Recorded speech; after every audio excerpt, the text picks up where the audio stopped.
sambil nunggu. Ya, jadi untuk hipertensi ini tidak lepas dari kerja dari sistem RAS atau renin-angiotensin sistem ya. Nah, di mana angiotensin itu dimulai dari angiotensinogen yang diubah menjadi angiotensin 1. Nah, angiotensin berubah menjadi angiotensin 1 ini disebabkan oleh adanya renin yang diproduksi oleh ginjal. Nah, dari angiotensin 1 kemudian akan diubah menjadi angiotensin 2 oleh angiotensin converting enzyme.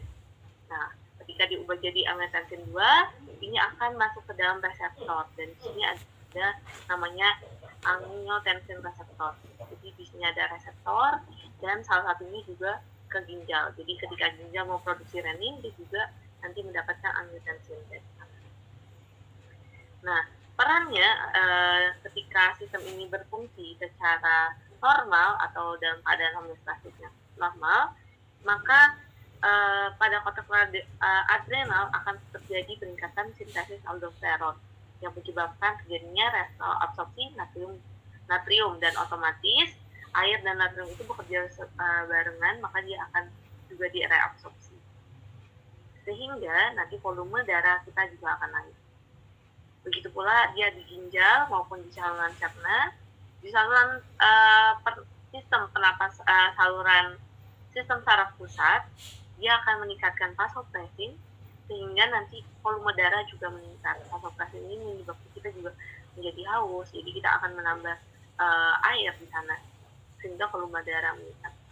Kemudian di sistem saraf perifer ini akan terjadi kerja dari saraf simpatis yang akan melakukan konstriksi, kemudian sehingga akhirnya meningkatkan total resistensi perifer.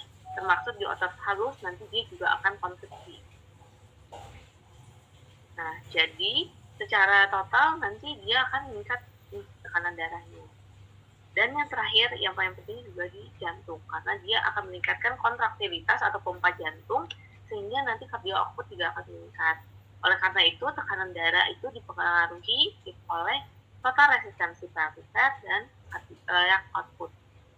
Nah, disinilah nanti obat-obat hipertensi bekerja, seperti ACE inhibitor dan ARB yang kita tahu dia sangat efektif ya untuk menurunkan tekanan darah.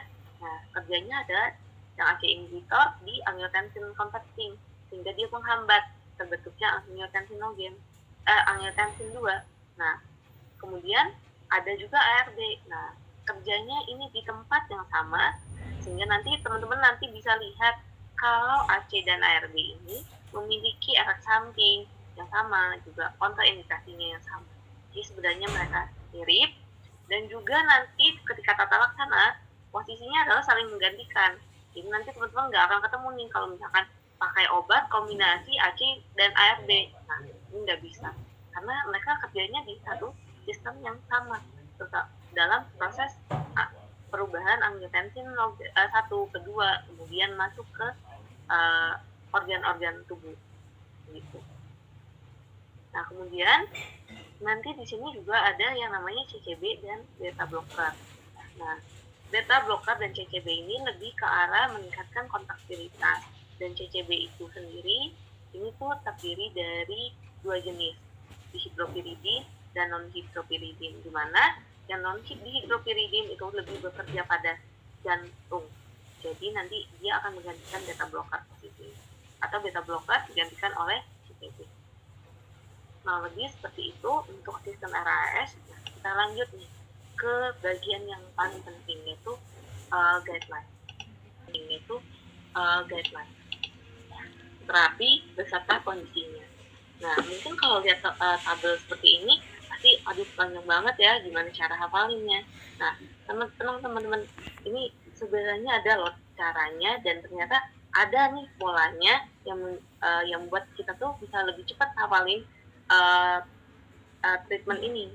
Nah, teman-teman mungkin bisa lihat di sini ada kondisi tanpa komplikasi, di mana first line-nya itu adalah AC atau ARB, Atau kita bisa menggunakan CCB atau diuretik.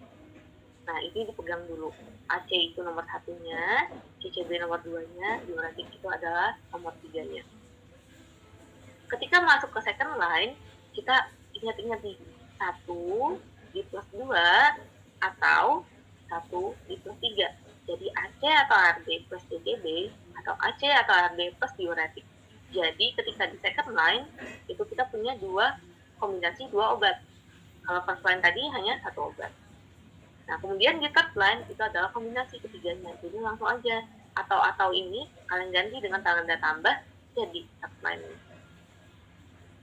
Nah, kemudian kita masuk ke yang bagian CKD. Nah, CKD juga nih ternyata walaupun sepanjang ini lumayan simpel teman-teman.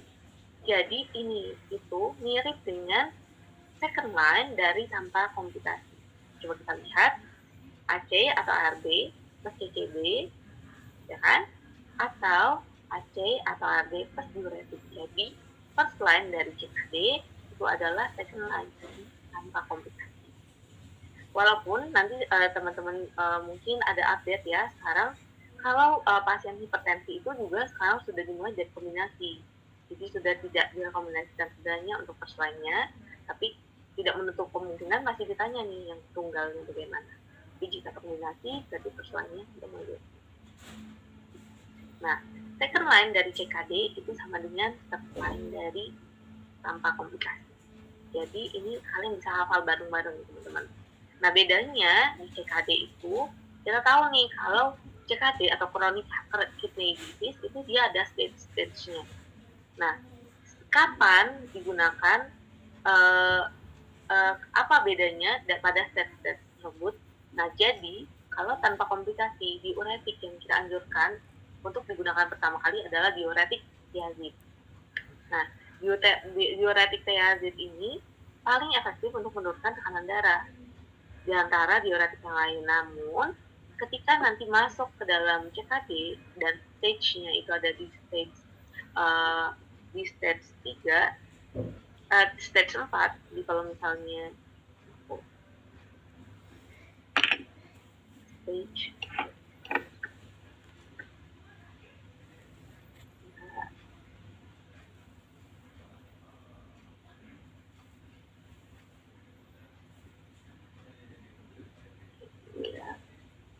nah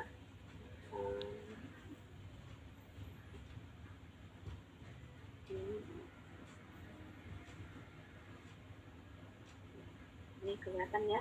Nah, dia kalau diuretik ini kapan? Ketika dia itu kurang dari 30. Nah, jadi kalau kurang dari 30,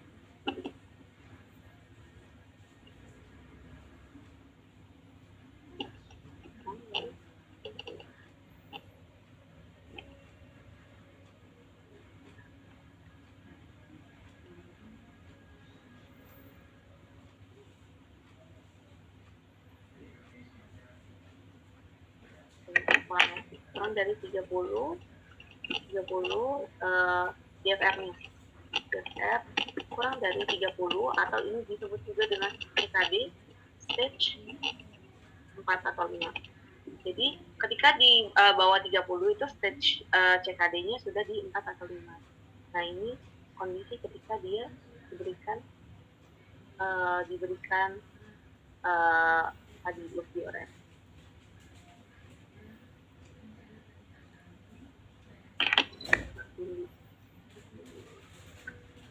Nah, kemudian untuk selanjutnya di DM. Nah, untuk DM first line, second line, dan third line-nya itu mengikuti first line yang di sini. Kenapa? Jadi kalau kalian lihat dari tanpa komplikasi, ini adalah first line-nya dari DM, second line-nya adalah CCB, dan diuretik itu adalah yang ketiga. Jadi kalau teman-teman ngafalin yang ini berurutan, maka kalian bisa ngafalin ini juga berbarengan. Oke. Nah, kemudian kita lanjut ke yang HF atau heart failure atau gagal jantung. Nah, gagal jantung tadi kan kita ingat nih kalau CCB itu bisa digantikan oleh beta blocker. Nah, ini adalah kunci dari kalian ngapalin gimana sih kalau heart failure. Nah, kalau dia ada masalah terkait jantung, pasti kalian nemuin dengan obat-obatan yaitu beta blocker. Nah, di gagal jantung, pengobatannya tadi kalau kita hafalinnya adalah AC, CCB, dan diuretik, maka CCB-nya digantikan dengan beta blocker. Kemudian, untuk diuretiknya di extend nih. Selain ada diuretik biasa, dia juga ditambah dengan spironolakton.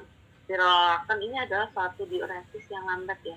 Jadi biasanya dia nggak pernah digunakan sendiri untuk hipertensi, namun lebih efektif apabila dikombinasi dengan diuretik lainnya seperti diazid atau furosemid. Kemudian di post import myocard kan tinggal delete bagian diuretik. Nah, jawabannya adalah AC atau ARB plus beta blocker. Kemudian selanjutnya ini coronary artery disease atau penyakit jantung koroner. Nah, untuk first line-nya itu juga dikombinasi.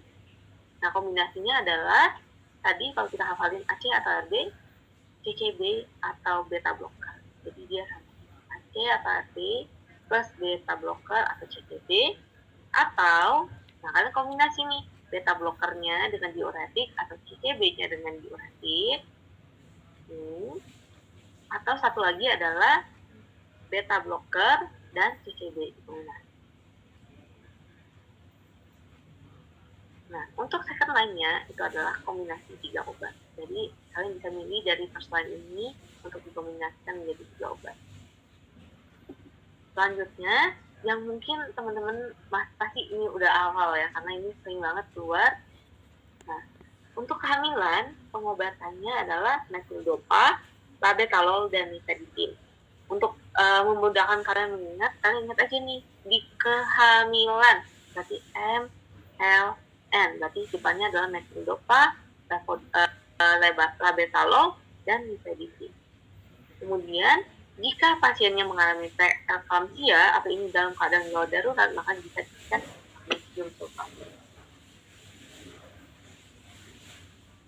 Nah, selanjutnya, untuk pencegahan kekabukan stroke, itu tata laksananya kita menggunakan AC dan diuretik. Jadi, apabila kekabukan stroke, teman-teman bisa ingat kalau misalkan kita bisa menggunakan AC dan diuretik di sini yang digunakan adalah diuretik diazid. Next ya. Selanjutnya ini adalah penggolongan obat-obatan. Jadi biasanya kalau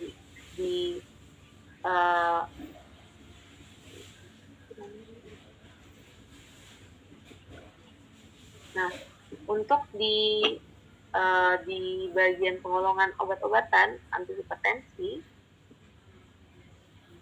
ini dihafalinnya adalah A, B, C, D. Jadi untuk A itu adalah AC dan ARB. Ini yang tadi bekerjanya di awal.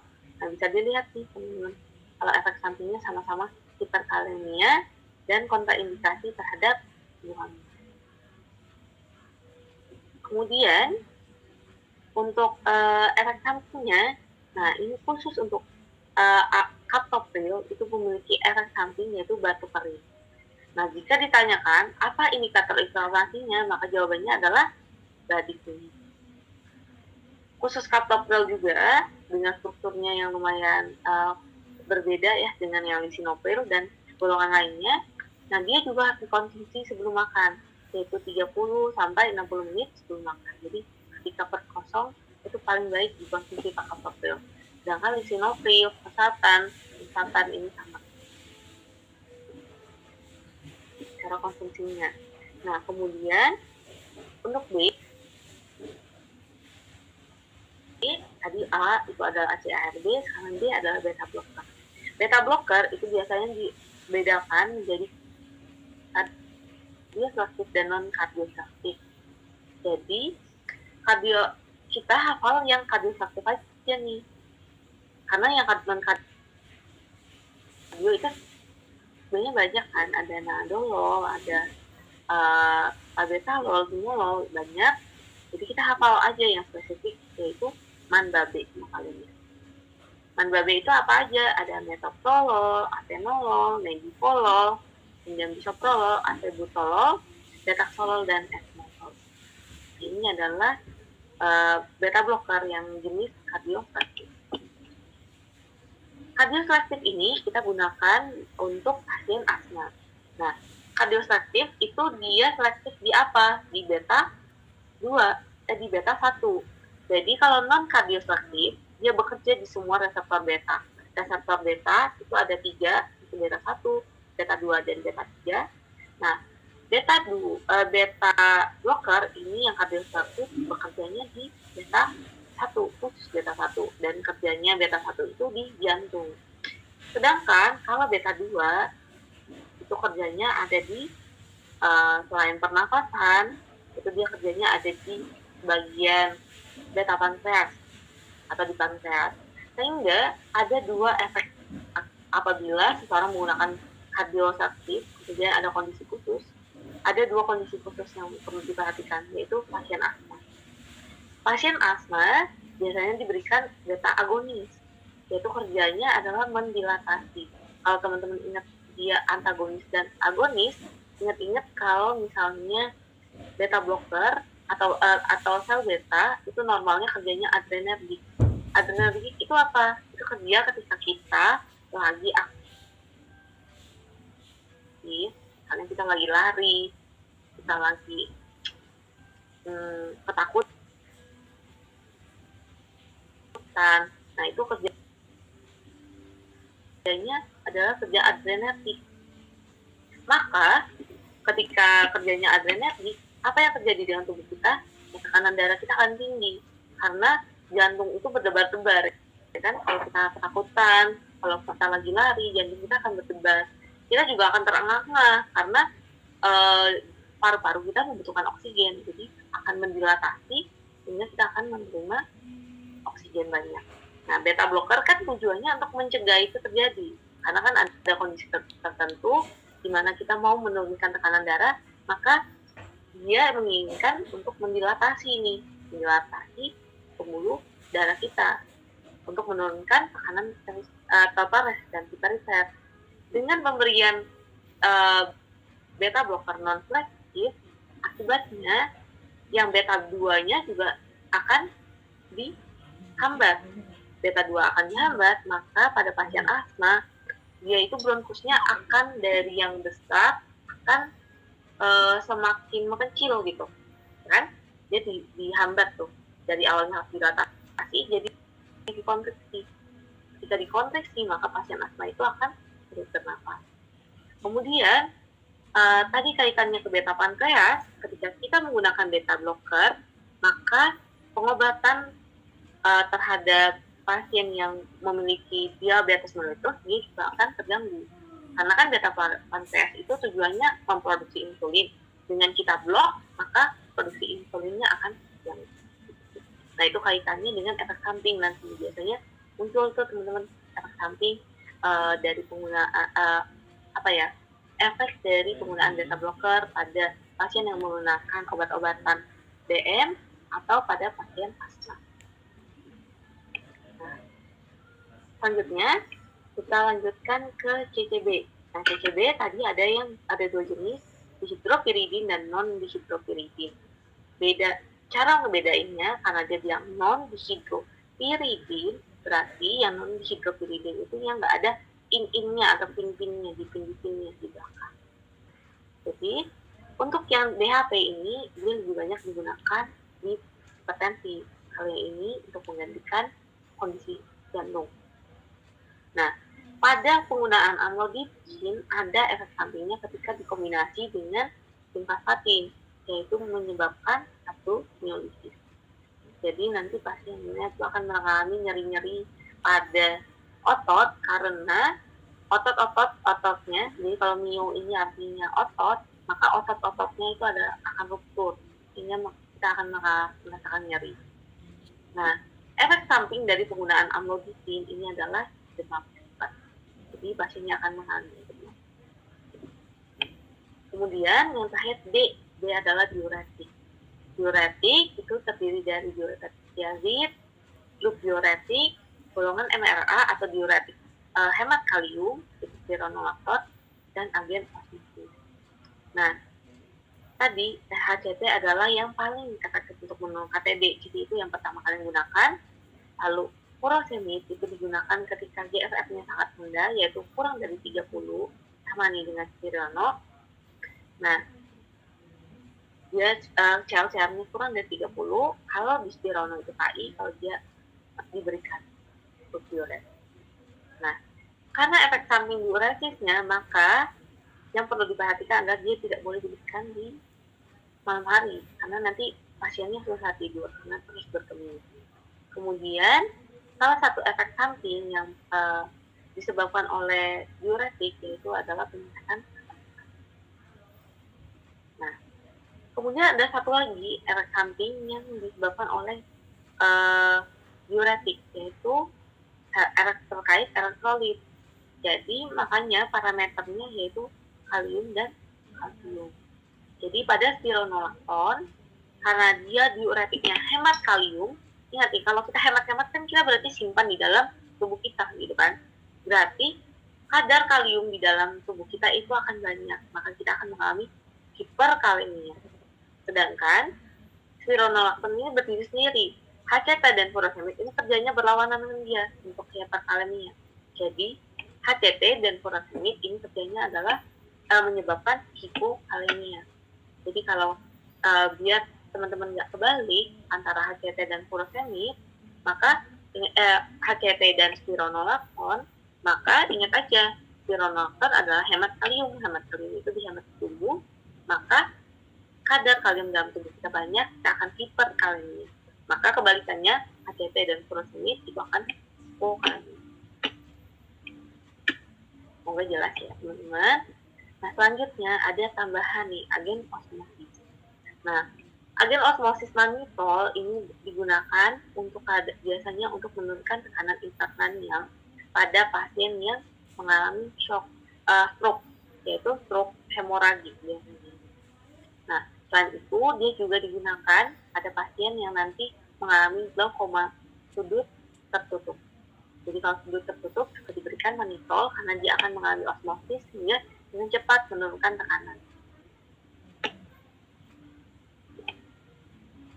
Selanjutnya,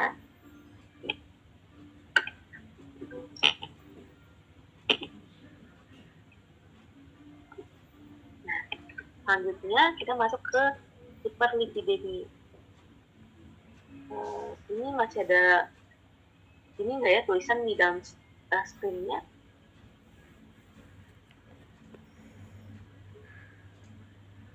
Oke, aku coba stop dan aku ulang share ya. Kayaknya ini ada gangguan di tulisan sana. Kita lanjut ya ke hiperlipidemia. Nah, untuk hiperlipidemia ya.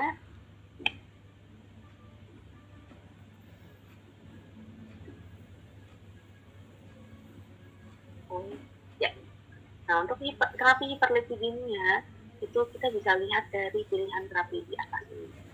Jadi, kalau gampang mengawalinnya adalah kita mulai dari urutan. Biasanya kalau aku ngafalin mintanya dihafal urutan aja. Urutannya apa sih? Kita hafalinnya sebenarnya urutan yang benar dari proses sintesa lemak itu dimulai dari kilomikron, nanti jadi VLDL, kemudian LDL, kemudian jadi kilomikron, VLDL, IDL, baru jadi LDL, kemudian nanti diubah jadi TG. Nah, untuk menjadi TG itu membutuhkan 1 glukosa dan 3 asam lemak bebas. Nah, sebelum itu berarti kan urutannya tuh harusnya kilomikron, VLDL, ya kan? Nah, kita ubah nih, kita balik bentuknya. Jadinya urutannya adalah kilomikron dulu, LDL, VLDL, baru TG. Oke? Nah, cara hafalinnya, aku buat nama klik.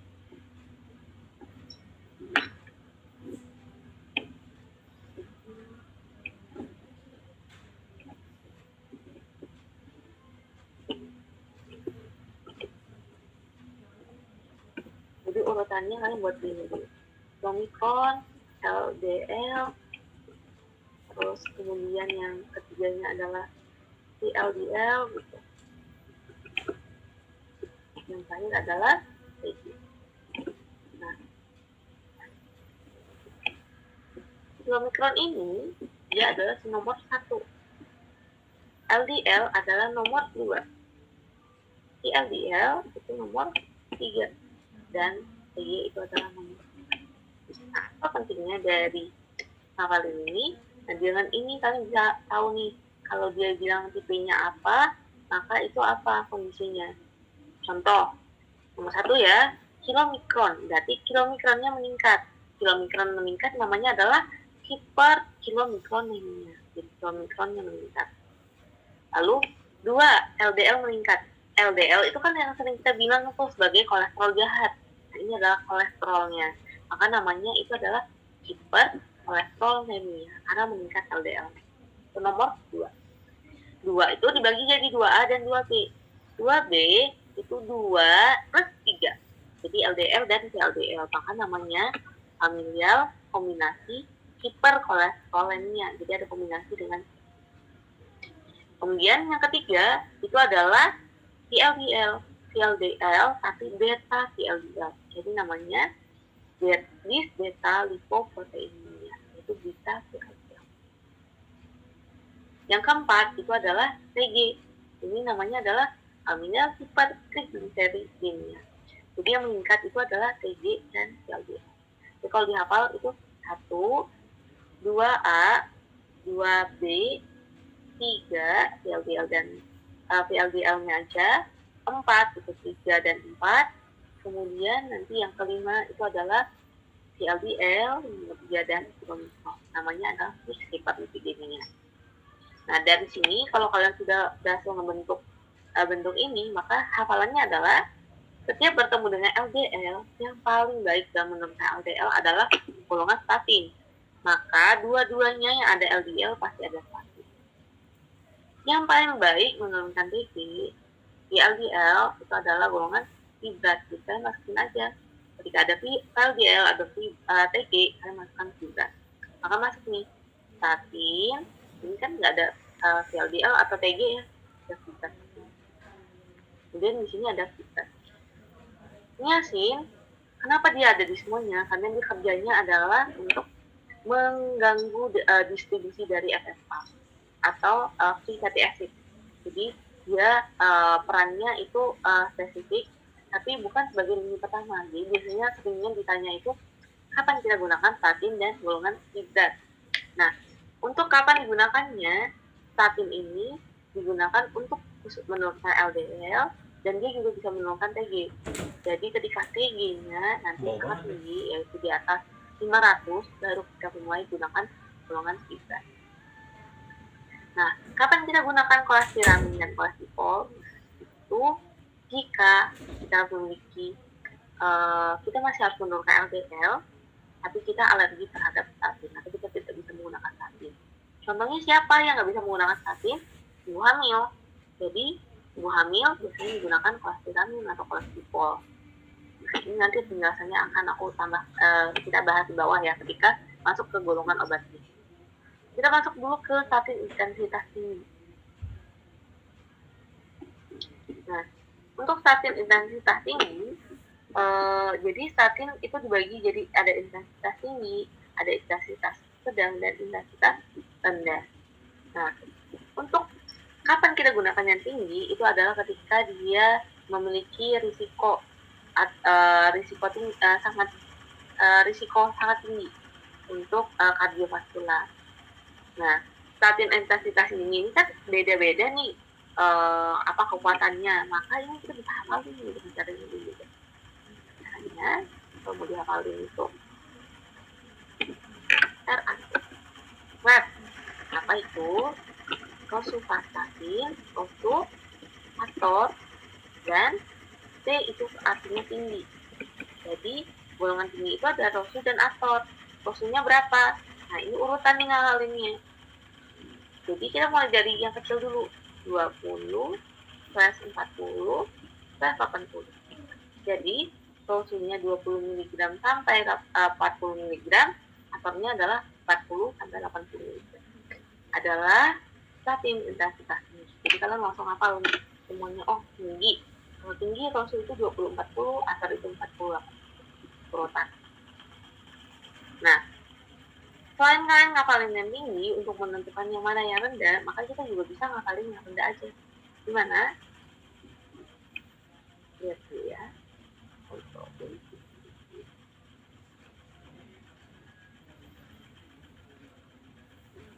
Nah, kalau misalnya dia ini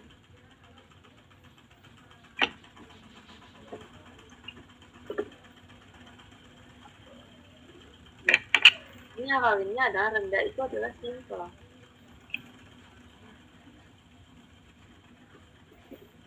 Simple, yaitu simpas.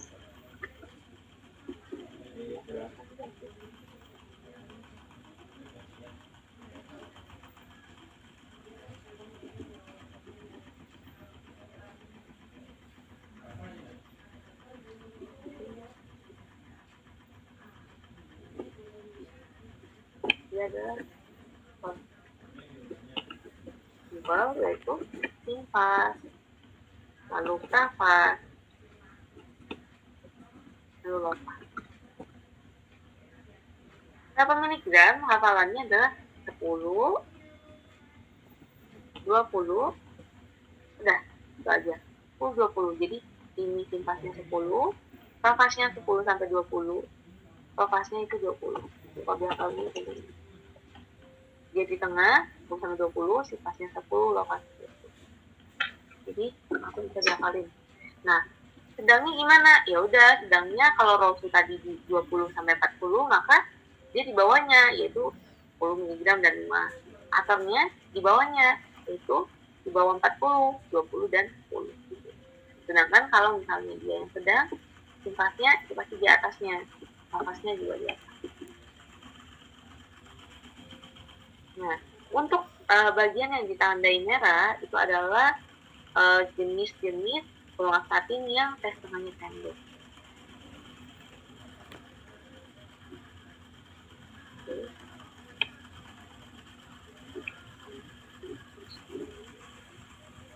Untuk yang tes tengahnya pendek itu adalah simpas, lopas. Nah, ini digunakannya sebelum tidur. Jadi kenapa sebelum tidur? Karena produksi kolesterol kan itu di malam hari. Maka ketika digunakan sebelum tidur, kena nih ke tes tengahnya. Tes tengahnya simpas dan lopas itu berapa? Lopas itu cuma 1 sampai sekitar 1 jam.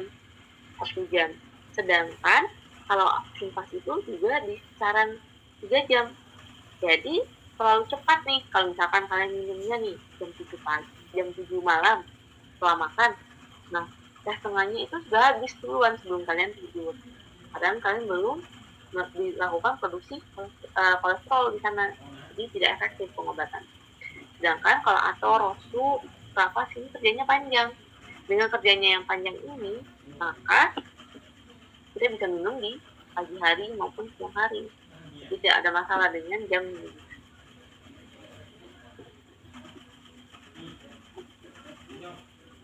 Nah, selanjutnya ini adalah tadi golongan-golongannya. Nah, statin itu dimaksud dalam golongan HMG CoA radikase. Tadi ada banyak yang kita hafalin juga statin intensitas tinggi, sedangkan rendah. Dia efeknya bisa menurunkan LDL, TG, dan HDL. Makanya karena dia bisa menurunkan TG, dia masih dipakai dulu sampai nanti kita gunakan terus, ditingkatkan terus dosisnya hingga nanti mencapai target. Efek sampingnya itu adalah miopati dan rhabdomyolisis. Jadi dia akan mengalami nyeri. Salah satu kontraindikasinya karena proses HMG CoA ini ada di hati, maka dia bisa menyebabkan penyakit liver dan dia juga KI terhadap ibu hamil. Nah, ibu hamil diberikan apa tadi? Diberikan resin asam empedu. Kenapa? Karena resin asam empedu ini dia menghambat proses penyerapan kolesterol. Itu ada kolesterol, kolesterol pelan. Nah, karena kerjanya itu tidak diserap secara sistemik, maka ini relatif aman di ibu hamil. Maka pilihan ibu hamil bukan menggunakan statin, tapi menggunakan resin asam empedu. yaitu kolesterol. Nah, khusus kolesterol ini ada cara penggunaan khususnya. Jadi dibanding yang lain, kolesterol ini dia tidak boleh dikunyah karena dia bisa menyebabkan korosif pada gigi, dan penggunaannya dengan obat lain itu harus dipisah sekitar 1 sampai 4 jam. Jadi harus benar-benar perlu dipotong karena dia akan menghambat absorpsi dari obat lain. Makanya kalau nanti teman-teman nemu juga diare, kalian akan ketemu alasan asam empedu pada diare karena dia juga bisa meningkat sintoksin gitu ya. Jadi memang penggunaannya secara lokal bukan sistematis. Kemudian ada lagi inhibitor asosiasi kolesterol yaitu ezetimibe. Nah ini juga terapi pengganti simvastatin apabila nanti kalian pasiennya itu ada alergi terhadap golongan statin. Efek sampingnya itu adalah diare. Kemudian ini asam nikotinat. Asam nikotinat ini maksudnya niacin. Jadi efek sampingnya itu adalah hipoglikemia dan dia juga bisa menyebabkan penyakit hipertensi. Selanjutnya ini golongan fibrat. Golongan fibrat itu dibagi menjadi gemfibrozil dan momonofibrat. Ada 2 jenis.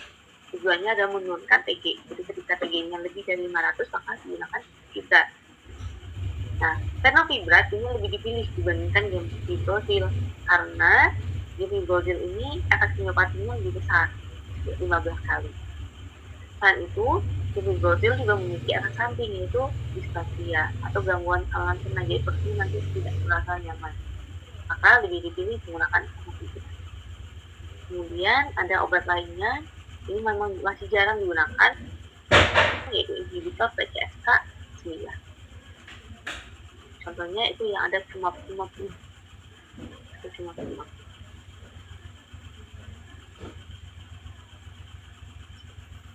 Nah, selanjutnya kita masuk ke dalam gangguan sistem kardiovaskular yang lainnya, yaitu angina. Nah, angina itu tata laksananya adalah menggunakan ketika di awal dia menggunakan morfin, O2, nitrat, dan aspirin. Karena ini kondisinya dia lagi baru masuk ke RS, jadi kondisinya memang akut, maka harus diberikan morfin. Morfin itu untuk menahan rasa sakit yang dialami pasiennya, karena rasa nyerinya itu berat, maka diberikan morfin.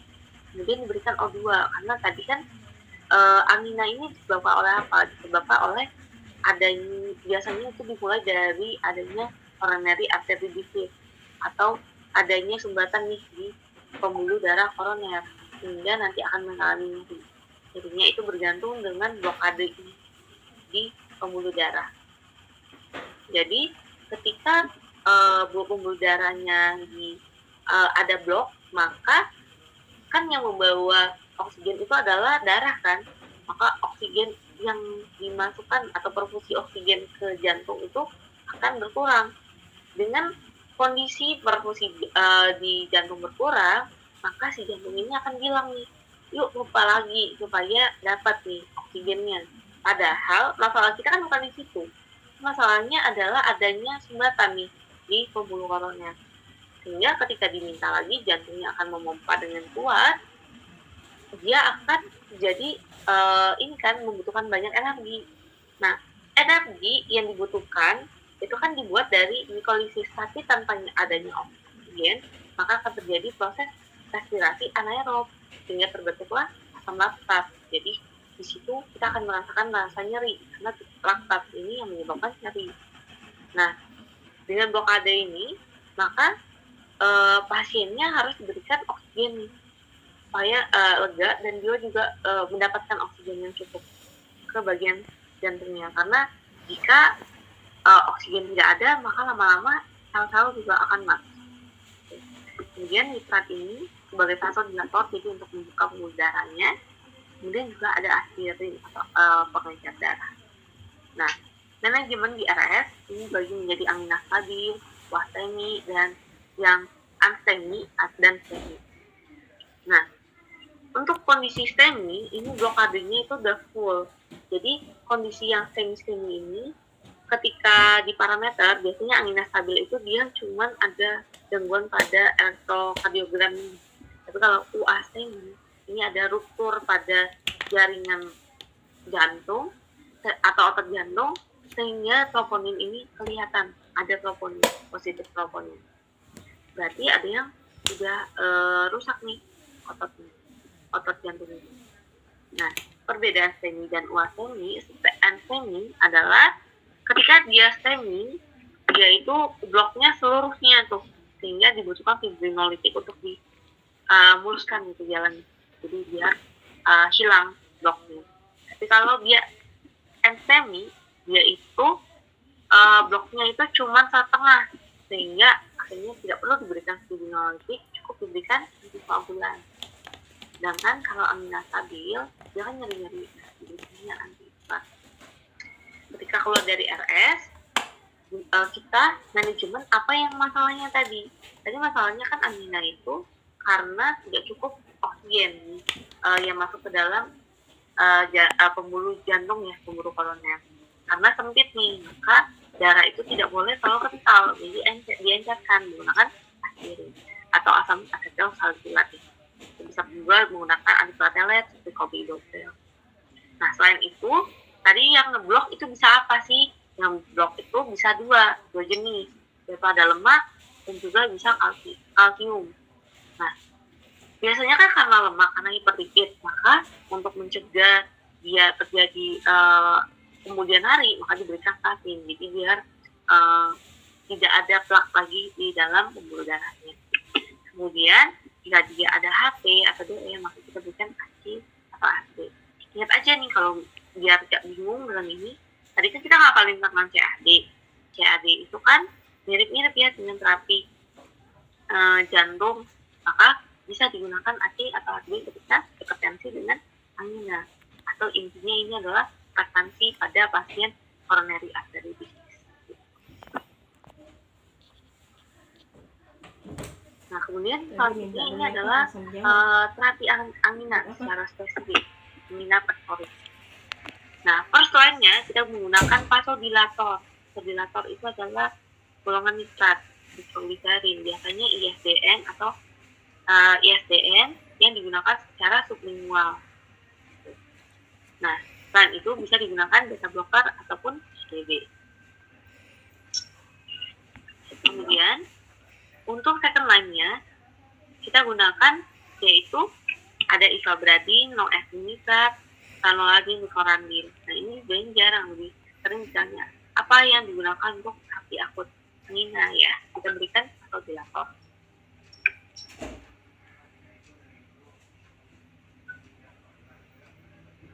Nah, kemudian untuk pencegahannya ya udah sama aja dengan yang tadi. Kita gunakan asal asetil salisilat atau ini aspilat ya, aspirin, kemudian menggunakan statin dan AC atau AC.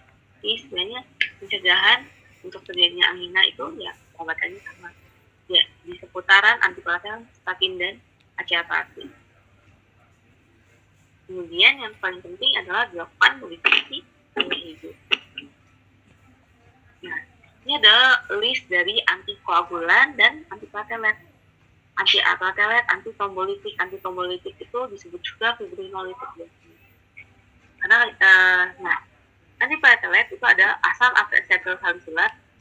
Nah, asam asetil salisilat yang dosis rendah 75-100 itu tujuannya adalah menghambat agregasi platelet pada COX-1. Jadi ini golongan inhibitor ya.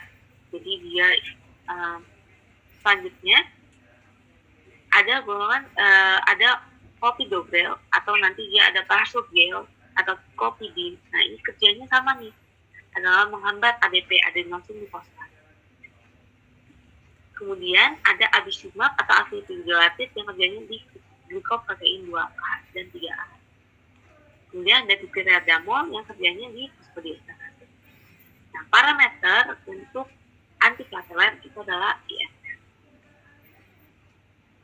Kemudian untuk antikoagulan ini ada fondaparinux, sebenarnya ada heparin, warfarin. Nah, LMWH itu adalah fondaparinux. LMWH itu adalah low molecular weight heparin. Sedangkan heparin itu dia hanya LWH. Panjangnya apa? Jadi kalau yang ini lebih low molecular. maka ini lebih disukai karena risiko terhadap kendaraannya lebih rendah. Nah, di daerah LMWH ini selain Afondasarinus itu juga ada enoxaparin. Nah, enoxaparin dan Fondak ini golongan kategorinya masuk kategori B, sedangkan heparin itu adalah kategori C kehamilan, warfarin itu D. Jadi ini B, C, D. Jadi kalau di kehamilan yang bisa diberikan yang paling aman itu adalah Fondak, yang paling tidak bisa diberikan itu adalah warfarin. Nah, tadi antara Fondak dan enoxaparin itu gimana perbandingannya kalau ada di dalam satu soal yang sama? Kalau Fondak itu lebih aman memang digunakan karena risiko pendarahannya lebih rendah dibandingkan enoxaparin. Tapi jika di ibu hamil, risiko anemianya lebih rendah untuk enoxaparin dibandingkan Fondaparin. Jadi kalau misalkan keduanya ada, maka kalian bisa pilih untuk ibu hamil enok. Sedangkan kalau untuk orang normal bisa pilih Fondak. Karena risiko pendarahannya lebih rendah. Nah, efek sampingnya jelas ya, selain anemia, mual, demam, pasti juga kalau pendarahan. Nah, yang paling unik dari antikoagulan yaitu parameternya. Jadi kalau kalian bertemu dengan heparin atau yang C tadi, ini aja dia APTT, sedangkan yang Fondak dan enoxaparin itu adalah C. Sisanya semuanya masih warfarin. Kemudian untuk golongan fibrinolitik ini adalah AT+. Nah, AT+ itu memiliki golden hour yaitu di 3 sampai 4,5 jam. Sebenarnya dia bisa diberikan kurang dari 6 jam apabila tanpa wake up stroke. Wake up stroke itu maksudnya kita sadar nih kalau dia itu mengalami ada gejala-gejala stroke, intinya kalau wake up stroke itu. Nah, jika tanpa gejala wake up stroke, maka bisa diberikan kurang dari 6 jam. Tapi untuk memudahkannya, kita hafal aja kalau onsetnya golden hour itu di 3 sampai 4,5 jam. Bagaimana mekanisme kerjanya? Mekanisme kerjanya yaitu mengaktifkan plasminogen untuk membentuk plasmin sehingga mendegradasi fibrin. Makanya dia disebut juga fibrinolitik karena dia degradasi fibrin. Nah, untuk tambahan warfarin, nah ini teman-teman juga bisa nih membantu kalian. Jadi kan ini efeknya antikoagulan. Nah, terkadang kan kalian juga belajar tentang antidotum. Maka warfarin ini dia itu mengurangi kerjanya adalah mengurangi produksi protein yang berfungsi untuk pembekuan darah dan berhubungan dengan vitamin K. Dengan adanya vitamin K, maka darah itu akan lebih mudah membeku. Karena kan defisiensi vitamin K itu menyebabkan darah sukar membeku. Maka dengan adanya vitamin K, darah itu mudah membeku. Ini efeknya akan berbalik dengan warfarin. Makanya nanti kalau keluar itu warfarin itu kontraindikasi dengan makanan apa, yaitu sayuran hijau yang mengandung vitamin K, atau misalnya di antidotum. Bagaimana mencegah keracunan plasmin? Oh, diberikan vitamin K. Jadi ini ada kaitannya.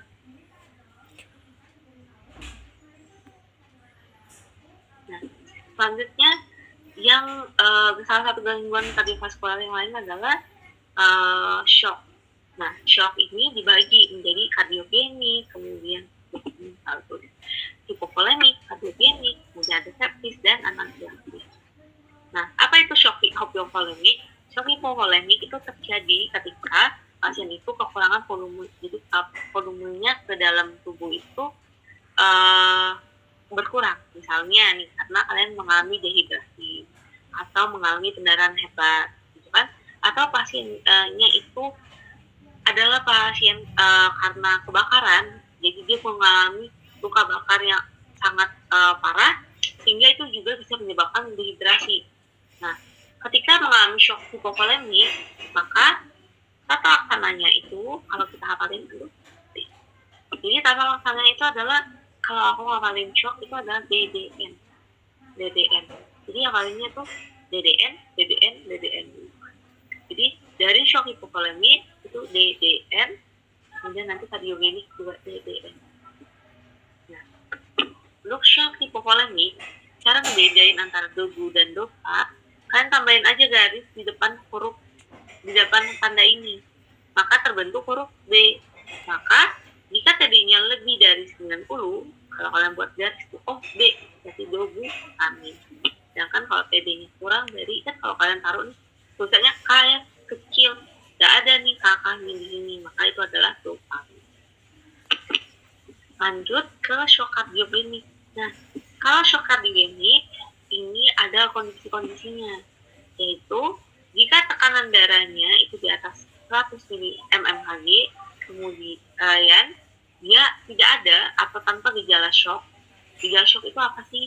Pusing, lemas, yaitu terengah, dan pingsan, biasa bisa sampai pingsan. Maka kalau nggak ada tanda-tanda seperti itu, dia diberikan nitroglycerin. Tapi jika tekanan darahnya itu ada di 70-100, ini ada dua opsi, lagi-lagi dobu dan dopa nih. Nah, ingat aja nih, kalau misalnya kalian ngafalin urutannya persis kayak gini, yang dekat dengan nitroglycerin itu dobu, mirip sama ini. Kalau kalian ngafalin dopa dulu, jadi dobu dulu tanpa gejala shock, dopa dengan gejala shock. Jadi ini salah tandanya ya. Jadi untuk yang di bawah ini tanpa gejala shock, yang untuk di bawah itu dengan atau tanda gejala shock. Jadi ini positif arti.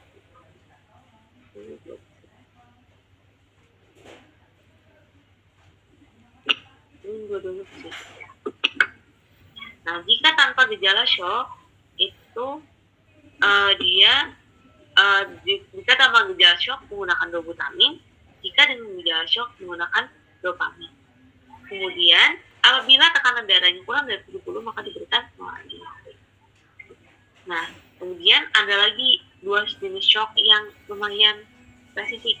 Jadi kalau misalkan ketemu di soal ditanyakan shock sepsis, maka ini pertamanya yaitu adalah shock epileptik. Sedangkan jika shock anafilaksis, misalnya pasien itu mengalami alergi karena amoxicillin, maka diberikan epinefrin.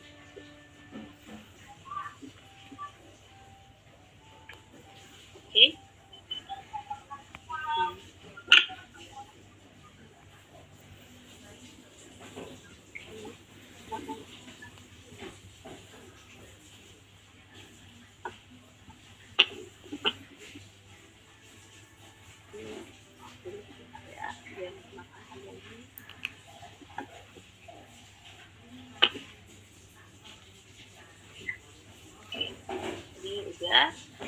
Nanti kita masuk ke soal ini, yaitu pria berusia 45 tahun mengeluh pusing, mual, muntah, kemudian pasien sebelumnya tidak pernah mengalami gejala tersebut. Pasiennya didiagnosa hipertensi grade 1, di mana tidak ada riwayat DM, gangguan ginjal, gangguan hati, dan kardiovaskular. Nah, berarti ini kita masuknya yang tanpa komplikasi. Nah, dengan opsi yang seperti ini, tadi kan sekarang hipertensi itu sudah dimulai dari satu kombinasi. Maka kita pilih. Tadi opsi kita itu adalah AC atau ARB, CCB, dan diuretik. Maka kita kan bisa kombinasi. Ya udah tadi AC plus ARB, AC atau ARB plus CCB atau diuretik. Nah, di dalam pilihan ini obat yang selesai adalah yang mana yang ada AC dan diuretik atau AC dan CCB, itu pilihannya C, atau pil dan AC.